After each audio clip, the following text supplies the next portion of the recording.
menapa Pandoro Putri kok sajake penggalipun nembe sutawa lho penjara. Iki kabeh kahanan kabeh prajurit wis padha mati lho. Tulung ditakoni iki sapa ngono lho. Iki sinten Pandoro Putri wong rupane kok kaya kok blek. Cek sing mateni Bendoro. Ayo. Kowe sing mateni Bendoroku. Kemudian Bendoro Putriku alus ora apa-apa nanging aku iki ya iso mateni kowe kuwi. Iki sapa Sundra? Kowe biyomban sing tak tresnani. Tak kira gapura iki maksudnya. lah gak kebesan. Kuduwe bebono. Apa kang dadi bebanane bakal tak ujungke Sundra?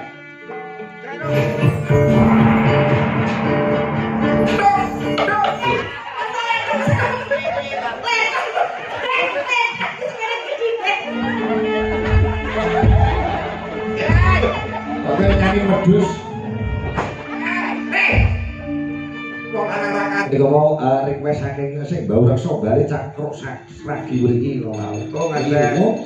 Jaluk Frapen Sri Tanjung kok. Nek iki rasa yo namene kowe yo. nggih mantep Pak. Pripun? Oh, lakone diganti. Ganti napa? Sutradarane kowe, role kowe tak pasrahe kowe. Kira-kira diganti apa lakone? Nah. Bandung Apa? Hah?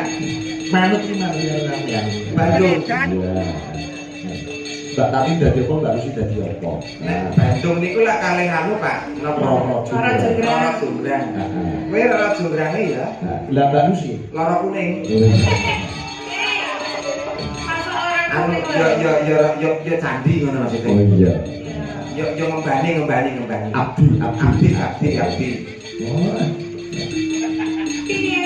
Iya kok kaya ora anu lho kok anu lara Jonggrang ngono piye? Loro kuning kuwi. Ora. Tapi bali, Mbak Tati lara Jonggrang. Ya. Aman Bandung. Bandung wediat. Ya sak onone to ketoprak ya wong telu kok ya. Kere budaya jenenge. Kowe kere budaya kok. Ngono iki kudu panggang main kok sing penting iki kene wis kadung mlebu kok ya. Ayo. Tuluk.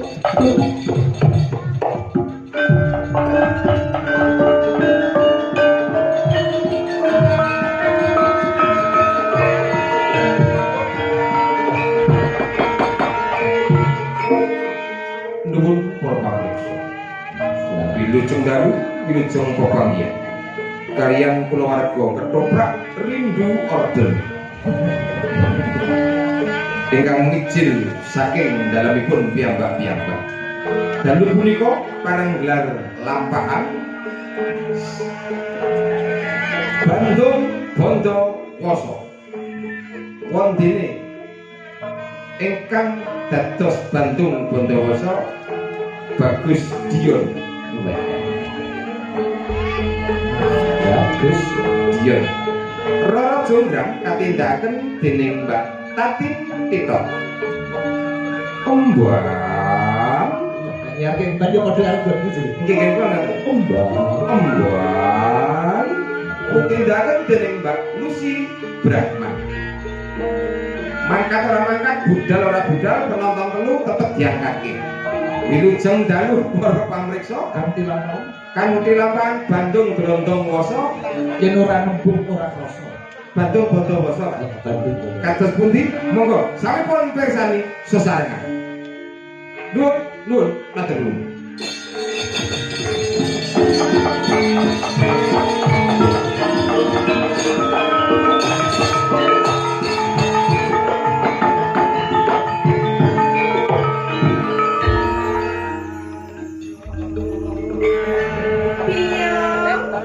Wonten dawuh Ndara Putri.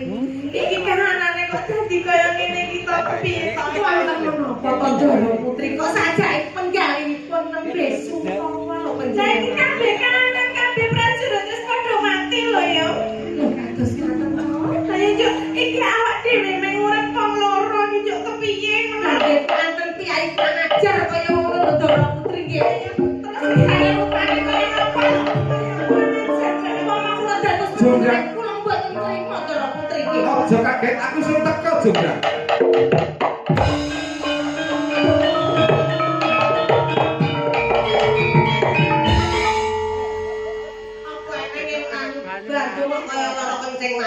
Bandung iki satrio gagah ngono.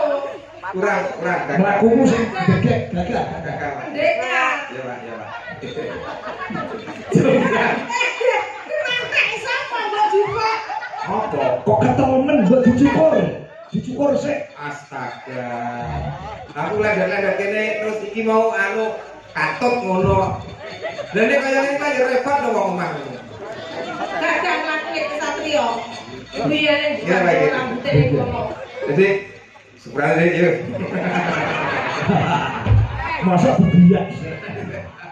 Katut Pak, niku katut Pak temen iki Pak. Loro juga. Loro juga. Kaget aku sing teko loro. Ora aku kaget to. Piye Pak? Aku sing teko wong ayu. Aku sing teko ayu.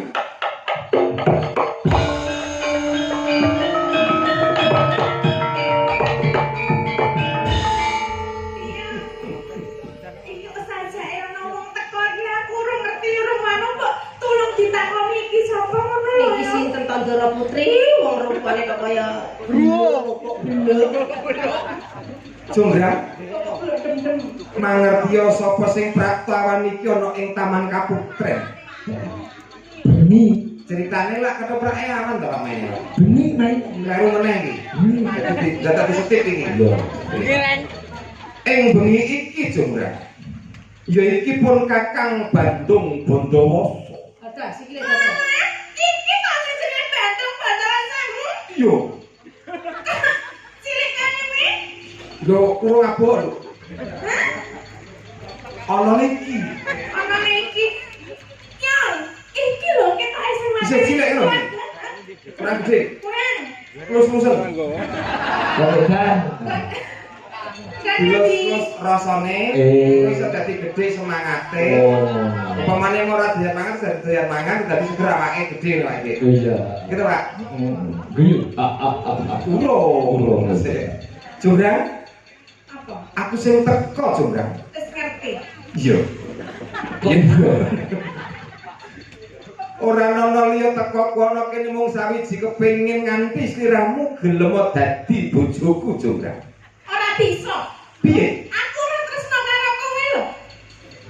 Lho, Kowe lak sing mateni sedulurku ta? pancen mangkono. Terus ibaratnya aku ki duwe ati lho. Nek jenenge keluarga aku mati, terus kowe kok arep dadi bojoku iki, terus rasamu ning ndi? Lho, sandene nopo kuwi? Ibare kowe kok sing mateni bendoro. Kowe sing mateni bendoroku. Kemudian Bendoro putriku anu ora apa-apa nanging aku iki ya iso mateni kowe kuwi. Iku sapa Jonggrang? Kowe biyung-bang sing tak tresnani. Tak kira gapura iki maksudnya. lah gak kudu sendek. Lek ora Kok kudu sendek iki? lah nggih kok kena gapura kok. Gelem lewat di marang pon Kakang sliramu bakal mukti uripmu Jonggrang. Ora bisa banget. Jenenge tresna kuwi ora kena dipaksa. Tresna kuwi anane seneng karo seneng. Kowe seneng karo aku, aku seneng karo kowe. Lah dalah, ora kena dieman iki bocah. Mangartya Jonggrang, sapa kang dadi lanange jagat ya iki pun Kakang Bandung Bondowoso. Sapa kang dadi sektine jagat ya iki pun Kakang Bandung Bondowoso.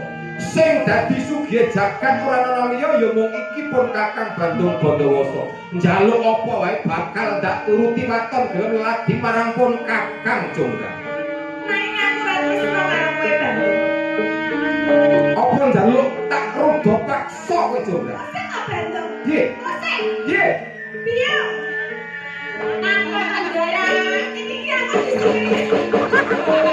Piye aku ki disuwini aku ora seneng kok ya. Alah iki gawe cecek geni mawon to gara-gara ora rupane kaya ngono ora kok dipecandhase mawon. Apa kamu sih wae pernah ngeten iki lho kok. Ya cilik. Ngoten iki lho boten ngoco kok niku kok temen kare panjenengan lho ya. Nek dados panjenengan lho boten trimo jenengan pareni. Jenengan niku nggih kesatria Mas Wedok. Ngene lho Bandung. Piye Jonggrang? Aku gelem dadi bojomu nek Welak kalah. Gelem dadi bojoku Jonggrang. Lakon aku kikuk-kikuk karo kowe Jonggrang. Bandung ngono sik tak kupingmu. Iso. Aku gelem dadi bojomu nek aku duwe bebono. Apa kang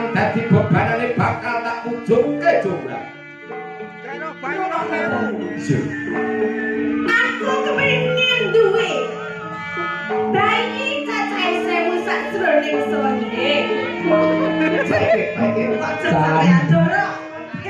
Candi dudu bayi. Bayi cacahe 1000 nek nyali piro? Wis setahun Bayi 1000 jroning sewengi. Wis ketemu tuh bayi utuh bayi. Aku sok bayangke lentung pucuk. Bayar apa nanti kos? Karena aku candi cacahe 1000 sakjroning sewengi sadurunge gagang esuk. Cacah candi sewengi. Sakjroning 1000 jroning sewengi sadurunge para elok.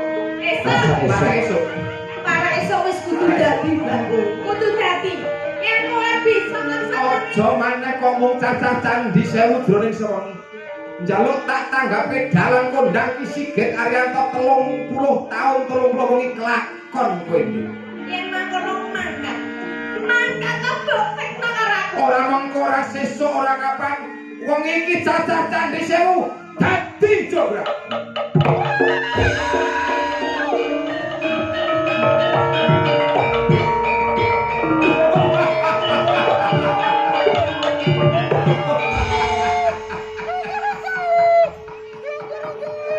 Kuwi bantuke gawe candi.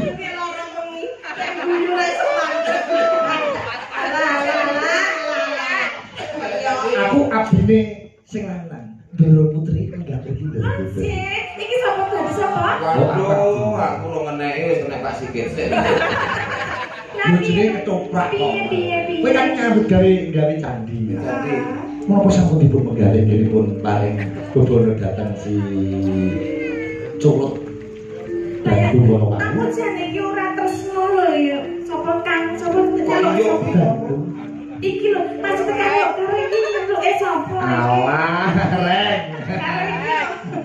Karo iki nyeluke sapa? Kang Mas Bagaskara. Kang Mas Bagaskara. Sasanipun kula menika mboten tresno kalian Bandawa nanging nggih kedah kula kan kedah kudu ngapusi ben kok aneh. Lah kan gawe candi kok malah lenger-lenger kaya ngono kae. Kono ben gawe candi, awake dhewe gawe bayi. Pak Iki iki nambah-nambah anggaran. Wong ketopake wong telu melu-melu ya ngopo lho. Kene arep gawe candi malah kok ora Jadi gawe. jangan ngomong ae tak butekno rasa digedeno Nek ngomong nek iso nek ora.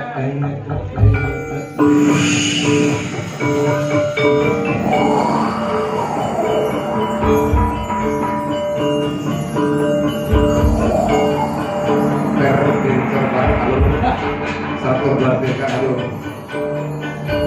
Sekarang kami saya takdir.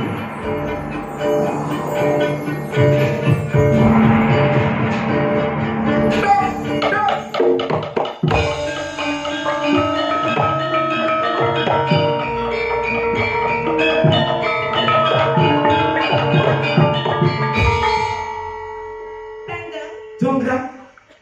apa wis kabeh mbok lakoni? Jajal candi 1000 jadi. Makane. Ana kok ning kene ditubruk. Kok rene to. Aku iki wis seneng selak-selak kemudu-mudu kok. Sembrono kok ngawur. Kurang ajar. Sak ngono gedene kok. Ora Wong gedene sak tuku omas kok ora ero. Peteng tak ketong kebo. Ngono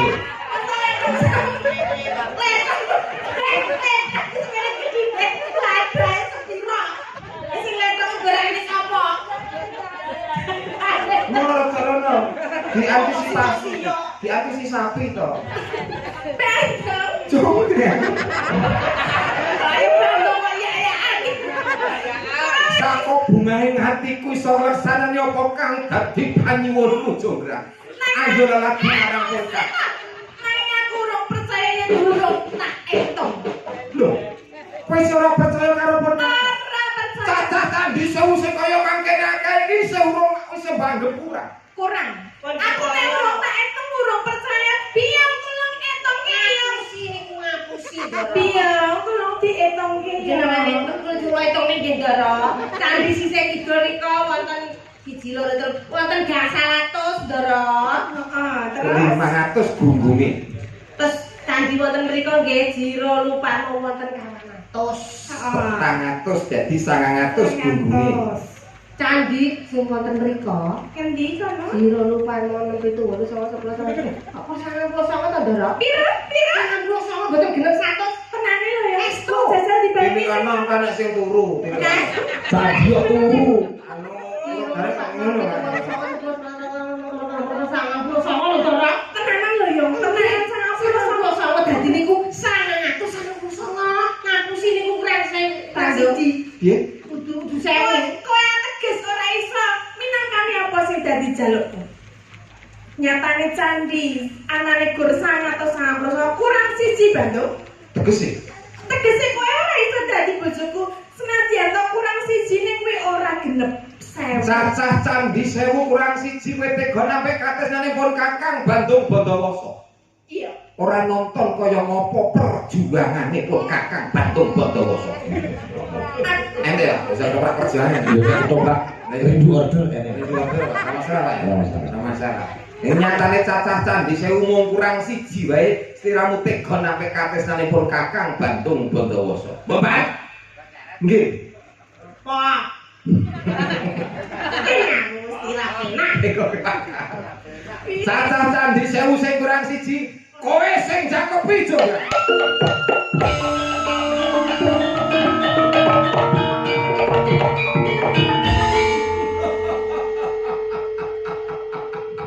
Kariban. Tapani. Wih. Dipeme, garinge 80 kilo. Kayak tadi. Patung, Pak.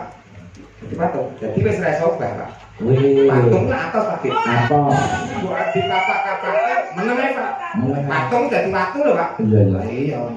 Oh. Bathukmu sing klimis atos dadi watu. Yen wis kaya mangkene getun kebuwung dadine sambato sapa pangeranmu, sambato sapa bapa biyungmu.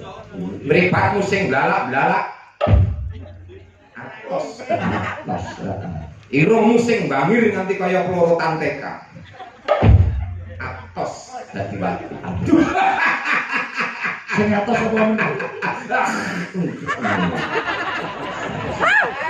Lambemu sing tipis yen unek-unekke wong lanang nganti ora wani mulih mancing.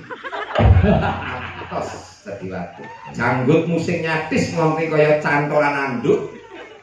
Atos dadi watu. Gulumu sing olan-olan nganggo sandangan apa wae sarwa patut apa meneh yen ora nganggo sandangan. Oh iya. Atos dadi watu. Gelunganmu, pundakmu, gegermu, bokongmu.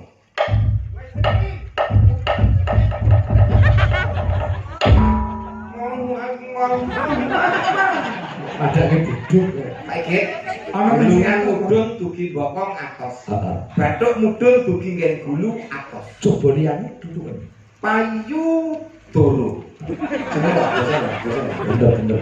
Bro, mau sak sampe bloke melok kaya Ojo. payu doro. Lho.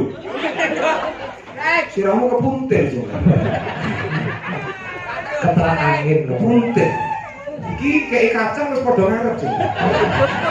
Ngawur. Ngece. Mau guning tingkat kacang tempel ini. Mburi kabeh saperahnya wis atos dadi watu badhe mudhun temu kae gulu ki reca kok pikniknya apa. Madhewe rono. Aja dituthuk lho. Payu doro. Wah. Kene runtuk ana wong wis jerit. Lho, jograk tok tok tok tok tok.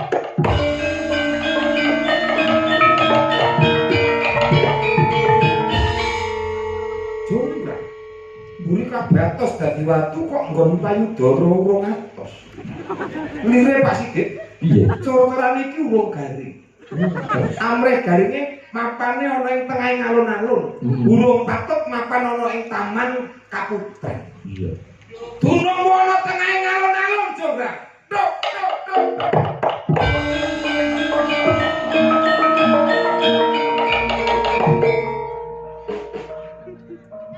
Mbak.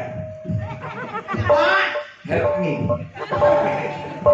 kok ngidunge. Oh, apa? Kayak iki.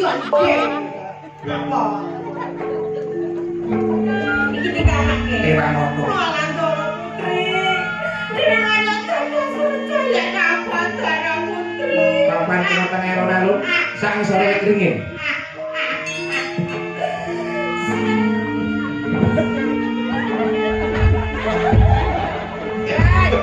Oke nyanyi medus. Wong anak kajen.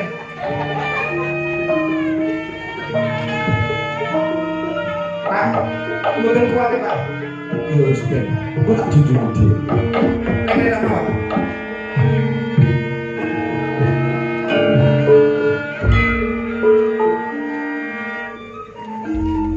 Para pamirsa, jangkepipun babaripun lakon Roro Jonggrang njing taun ngajeng pun lajengaken malih. Oh. Awit pendapatan kirang ketoprak bubar. Oh. Sabar Pak Dik. Sabar. Diko Iki lho, sudah di Loro Jonggrang jadi pantese Deni. Oh, wong halus. Dene niku. Apa ora mau-mau. Coba dia ngadeg deh, ngadeg. Boyo kan kalau Jonggrang butuh sing piye halus to. Lah, ngadeg deh. Kudune yo mau-mau kok, Pak. Ayo yo sing halus ngono ta. Ah, iki ngono kuwi. Ayo apa, Mbak? Ya, kok.